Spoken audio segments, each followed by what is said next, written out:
పెన్షన్ల పంపిణీపై సవరించిన విధి విధానాలు జారీ చేసింది ఏపీ సర్కార్. రేపు మధ్యాహ్నం నుంచి ఈ నెల 6లోగా పెన్షన్లు పంపిణీ చేయాలని ఆదేశాలు జారీ అయ్యాయి.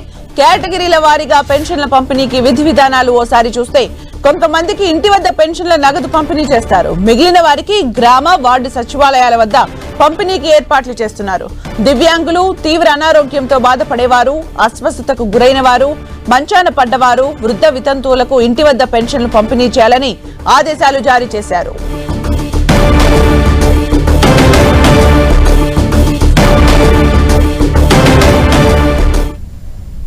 ఇక పూర్తి సమాచారం మా ప్రతినిధి విజయ్ చంద్రన్ అందిస్తారు. విజయ్ చంద్రన్.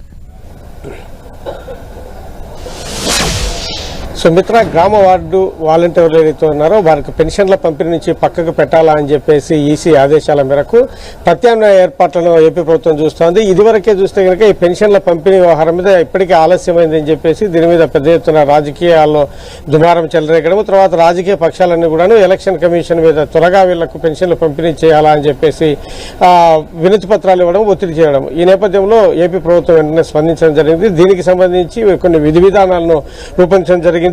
రేపు మధ్యాహ్నం నుంచి ఈ నెల 6వ తేదీలోగా ఈ పెన్షన్ల పంపిణీ అంతటిని కూడా పూర్తి చేయాలని చెప్పేసి ఆదేశాలు జారీ చేయడం జరిగింది. దీనికి సంబంధించి చూస్తే కనుక 2 విధానాల్లో ఈ పెన్షన్ల పంపిణీ చేయాలని చెప్పేసి ప్రభుత్వం ఆదేశాలు, మార్గదర్శకాల్లో పేర్కొనడం జరిగింది. ఇప్పుడు ఎవరైతే ఉన్నారంటే కొంతమంది సచివాలయం వద్దకు వచ్చి, గ్రామ వార్డు సచివాలయాల వద్దకు వచ్చి పెన్షన్లు తీసుకునే పరిస్థితి ఉంటుంది.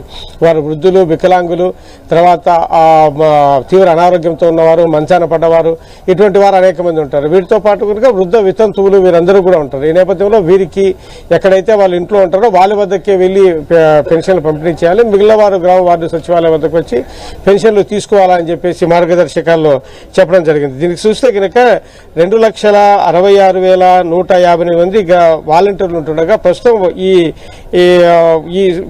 దీనికి సంబంధించి ఉంటే కనుక ఈ ప్రస్తుతానికైతే కనుక 2,27,117 మంది మాత్రమే సచివాలయ సిబ్బంది ఉన్నట్లుగా ప్రభుత్వం లెక్కల్లో ఉంది. అంటే కొంతమంది వీటిలో కూడాను బిఎల్ఓలుగా, తర్వాత ఎన్నికల విధులు నిర్వహిస్తున్నటువంటి వారు కూడా ఉంటున్నారు.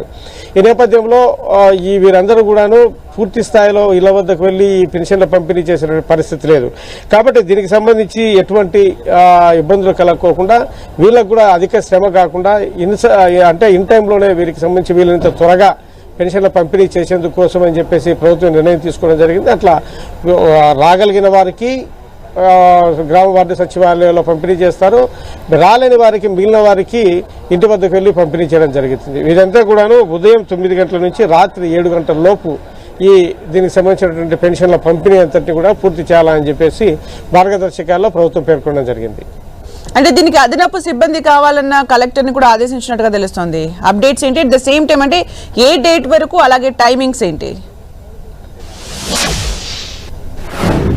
ఇందాక మనం చెప్పుకున్నట్లు ఉదయం 9 గంటల నుంచి సాయంత్రం 7 గంటల వరకు కూడాను ఈ పెన్షన్ల పంపిణీ కార్యక్రమం జరుగుతుంది. రేపటి నుంచి కూడా, రేపు మధ్యాహ్నం నుంచి 6వ తేదీలోగా, ఈ నెల 6వ తేదీలోగా దీనికి సంబంధించినటువంటి పంపిణీ పూర్తిగా చేయాలని చెప్పేసి దీనికి సంబంధించినటువంటి విధి విధానాల్లో స్పష్టం చేయడం జరిగింది.